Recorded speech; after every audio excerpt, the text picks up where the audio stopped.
Question number 6. Find the domain of first ஒரு function கொடுத்திருக்காங்க f of x equal to second subdivision ஒரு function கொடுத்திருக்காங்க g of x equal to the two functions ஓட domain கண்டுபிடிக்கணும். Domain means the limit of x. So given function first subdivision ல given function f of x is equal to sin inverse x cos inverse x ரெண்டு ஃபங்க்ஷனுமே இருக்குது. sin inverse இருக்குது cos inverse இருக்குது. So இந்த ஹோல் ஃபங்க்ஷனுக்கு நான் டொமைன் கண்டுபிடிக்கணும்னா நான் sin inverse x யூஸ் பண்ணி ஃபஸ்ட்டு எக்ஸோட டொமைன் கண்டுபிடிக்கணும், cos inverse x யூஸ் பண்ணி செகண்ட் எக்ஸோட டொமைன் கண்டுபிடிக்கணும். இந்த ரெண்டுக்கும் காமனாக இருக்க டொமைன் தான் த ஹோல் ஃபங்க்ஷனோட domain. So first sin inverse நான் ஃபங்க்ஷன் எடுத்துக்கிறேன். sin inverse ஃபங்க்ஷன் எடுத்துக்கிறேன். sin inverse of modulus x minus 2/3. So sin inverse domain and range நமக்கு தெரியும். sin inverse domain -1 to 1, range -π/2 to +π/2. So sin inverse ஆஃப்னு கொடுத்துருக்க இந்த value must belongs to -1, +1. So modulus of x minus 2/3 must belongs to -1, +1. So இதை நான் எப்படி எழுதிக்கிறேன்னு பாருங்கள். -1 less than or is equal to modulus of x minus 2/3 less than or is equal to +1. So இந்த 3 எனக்கு cancel ஆகணும்னா நான் 3ஆல் multiple பண்ணணும். So அப்போ என்ன வரும்? -3 less than or is equal to modulus of x minus 2 less than or is equal to +3. நான் 3ஆல் multiple பண்ணியிருக்கேன், 3 டேர்மையுமே மல்டிபிள் பண்ணுறேன். நெக்ஸ்ட்டு எனக்கு இந்த -2 கேன்சல் ஆகணும்ல, ஸோ +2 ஆட் பை 2, 2ஆல் ஆட் பண்ணுறேன். இப்போ என்ன வரும்? -3 + 2 less than or is equal to modulus of x minus 2 + 2 less than or is equal to 3 + 2. So -3 + 2 -1 less than or is equal to -2 + 2 cancel ஆயிரும். modulus of x less than or is equal to 5. So -1 less than or is equal to modulus of x less than or is equal to 5ங்கிறது தான் நமக்கு கிடச்சிருக்கிற limit. So இதை நாம் அப்படி வச்சுக்கிறேன். Next sign ஃபங்க்ஷனில் எனக்கு ஏதாவது ஒரு டொமைன் கிடைக்கும், ரெண்டையும் கம்பேர் பண்ணி தான் சைன் ஃபங்க்ஷனில் கிடச்சிருக்கு, காஸ் ஃபங்க்ஷனில் ஒரு டொமைன் கிடைக்கும், ரெண்டையும் கம்பேர் பண்ணி தான் நம்ம காமனாக ஹோல் ஃபங்க்ஷனுக்கு டொமைன் எழுதுவோம். ஸோ இப்போ நான் காஸ் இன்வர்ஸ் ஃபங்க்ஷன் எடுத்துக்கிறேன். Cos inverse of 1 minus modulus x/4. Cos இன்வர்ஸோட ரேஞ்ச் அண்ட் டொமைன் நமக்கு தெரியும். காஸ் இன்வர்ஸோட domain -1 to +1, range 0 to π. So cos inverse ஆஃப்னு கொடுத்துருக்க இந்த value must belongs to -1 to +1. So 1 minus modulus of x/4 must belongs to -1 to +1. So இதை நான் எப்படி எழுதிக்கலாம் பாருங்கள். -1 less than or is equal to 1 minus modulus of x/4 less than or is equal to 1. Next நான் 4ஆல் multiple பண்ணேன்னா எனக்கு இந்த 4 cancel ஆகிடும். ஸோ மல்டிபிள் பை 4, 4ஆல் மல்டிபிள் பண்ணால் எனக்கு இது கேன்சல் ஆகிடுமா?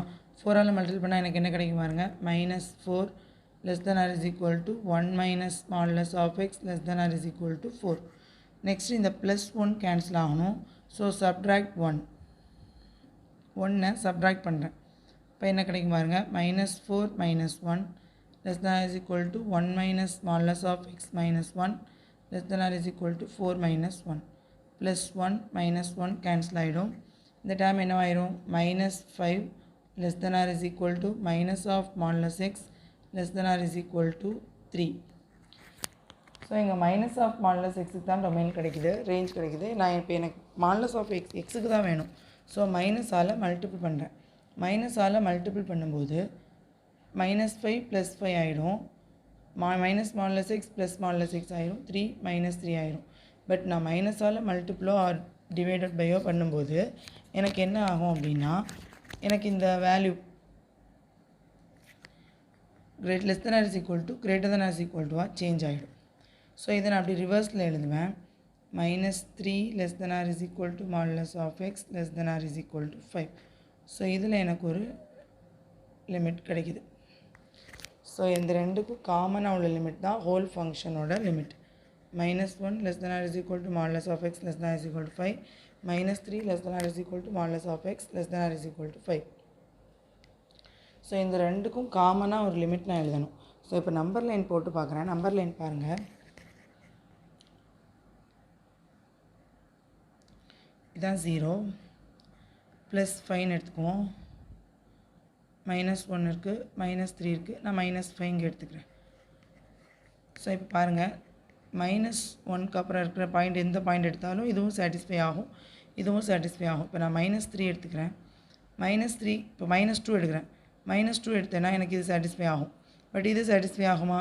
mod of -2 +2 தான் வரும். ஸோ இதுவும் சாட்டிஸ்ஃபை ஆகும். ஸோ இப்போ நான் -4 எடுக்கிறேன். -4 எடுத்தால் இது சாட்டிஸ்ஃபை ஆகும். -4 எடுக்கிறேன்னு வச்சுக்கோங்க. -1 < (mod of -4 + 4 < 5). இது சாட்டிஸ்ஃபை ஆகும். இங்கேயும் சாட்டிஸ்ஃபை ஆகும். -3 < (mod of -4 + 4 < 5). ஸோ இதுவும் சாட்டிஸ்ஃபை ஆகுது. 4 சாட்டிஸ்ஃபை ஆகுது. நெக்ஸ்ட் நான் -5 எடுக்கிறேன். -5 எடுத்தால் என்ன வரும்? -1 < (mod of -5 + 5 < 5). இங்கே அதே மாதிரி -3 < (5 5 5 இங்கே < இருக்கிறதுனால இதுவும் சாட்டிஸ்ஃபை ஆகும், இங்கேயும் சாட்டிஸ்ஃபை ஆகும். ஸோ நான் சப்போஸ் 6 எடுத்தேன்னு வச்சுக்கோங்க. -1 < (6 < 5 இது சாட்டிஸ்ஃபை ஆகாது, இங்கே அதே மாதிரி சாட்டிஸ்ஃபை ஆகாது. ஸோ -5லேருந்து +5 வரைக்கும் எந்த பாயிண்ட் எடுத்தாலும் இந்த ரெண்டு லிமிட்டுமே எனக்கு சாட்டிஸ்ஃபை ஆகும். ஸோ இதை நான் எப்படி எழுதிக்கிறேன்னு பாருங்கள். Therefore the domain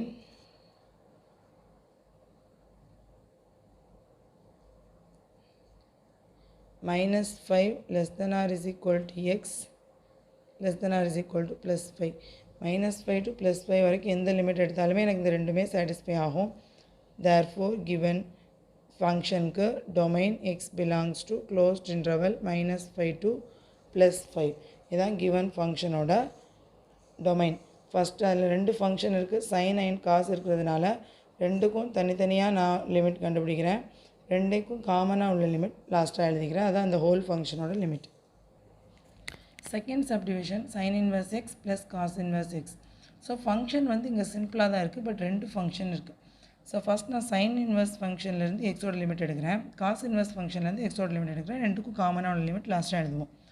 ஸோ நான் ஃபஸ்ட்டு sin inverse ஃபங்க்ஷன் எடுத்துக்கிறேன். sin inverse x தான் இதில் கொடுத்துருக்காங்க. நமக்கு sin inverse ஃபங்க்ஷனோட டொமைன் அண்ட் ரேஞ்ச் தெரியும். sin inverseோட domain -1 to 1, range -π/2 to +π/2. So இங்கே இருக்க இந்த ஃபங்க்ஷன் sin inverse ஆஃப் இருக்க value must belongs to this domain. So therefore x belongs to -1 to 1. So இந்த ஸ்டெப்லேயே எனக்கு எக்ஸோட லிமிட் கிடச்சிருச்சு. நெக்ஸ்ட்டு அதே மாதிரி நான் காஸ் இன்வர்ஸ் எடுத்துக்கிறேன். ஏன்னா ஃபங்க்ஷன் வந்து சிம்பிளாக தான் இருக்குது, எக்ஸ் மட்டும்தான் இருக்குது. ஸோ இதுலேயே எனக்கு எக்ஸோட லிமிட் கிடச்சிச்சு. Next cos inverse of X எடுத்துக்கிறேன். காஸ் இன்வர்ஸோட domain and range -1 to 1 domain, range வந்து 0 to π. ஸோ இதுலேயும் காஸ் இன்வர்ஸ் ஆஃப் அப்படின்னு இருக்கிற வேல்யூ மஸ்ட் பிலாங்ஸ் டு -1, இந்த டொமைனுக்குள்ளே தான் இருக்கும். therefore இந்த ரெண்டில் இருந்தும் நான் என்ன எழுதிக்கலாம்? therefore the domain of the given function is, இதுலேயும் sin inverse f cos inverse x ரெண்டுலேருந்து காமனாக எழுதினாலும் அதே தான் வரும். So x belongs to -1 to 1 தான் given ஃபங்க்ஷனோட டொமைன்.